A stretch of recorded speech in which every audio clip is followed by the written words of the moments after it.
Hello, good evening. Quickly in this video, I'll be telling the importance of gaps. It's in fact the extension of the previous video. Before watching this, I suggest the viewers to watch my previous video in which I have told the details of my liquidity sweep setup.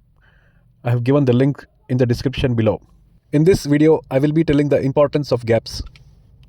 Marking gaps are very important, especially in Indian market, because we see a lot of gaps. Marking the gaps, the borders of gaps, let it be daily, weekly or monthly, and also the midpoint of gaps.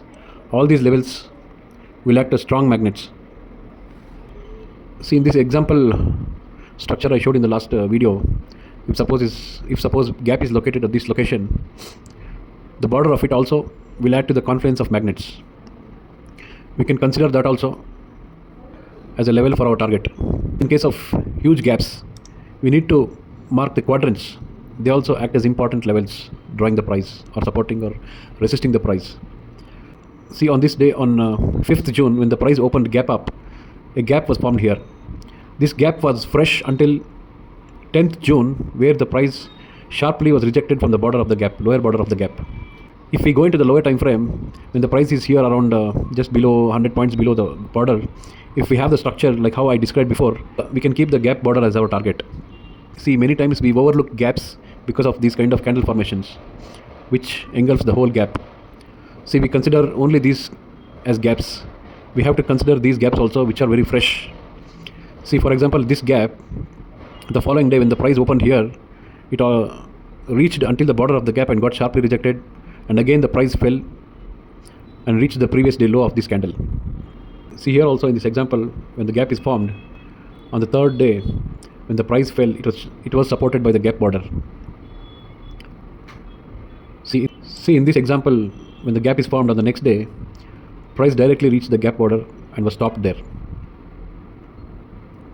And here also, in this gap formation, the next day when the price opened, it reached and got rejected from the gap.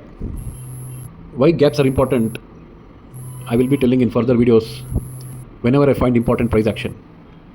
See, if you look at the latest example, on Monday when price made a huge gap up because of news factor, if we mark the magnets around the opening price, this is the previous swing high, also the weekly high. And if we mark the quadrants of the gap, this is the first quadrant, this is the midpoint of the gap. Immediately after opening, when the price rated the swing high, it directly fell onto the first quadrant. See how the first quadrant supported the price for a long time. Again, after this manipulation, the price fell sharply. Here almost reached the midpoint of the gap. Okay, anyhow, why I'm making separate video on gaps? Because in Indian market, we see a lot of gaps. Based on the knowledge of price action around gaps itself, we can make good money. If you backtest and see, all the gap borders are always strong magnetic points which draws the price towards it whenever the price is nearby. And on top of it, when there is confluence of magnets nearby the gap border, it's a strong level which draws the price towards it. And also we can see the midline of the gap, most of the times it is a strong resistance or support. To conclude this video, do not ignore the gaps. They are very, very important in establishing intraday bias and trade. Thank you.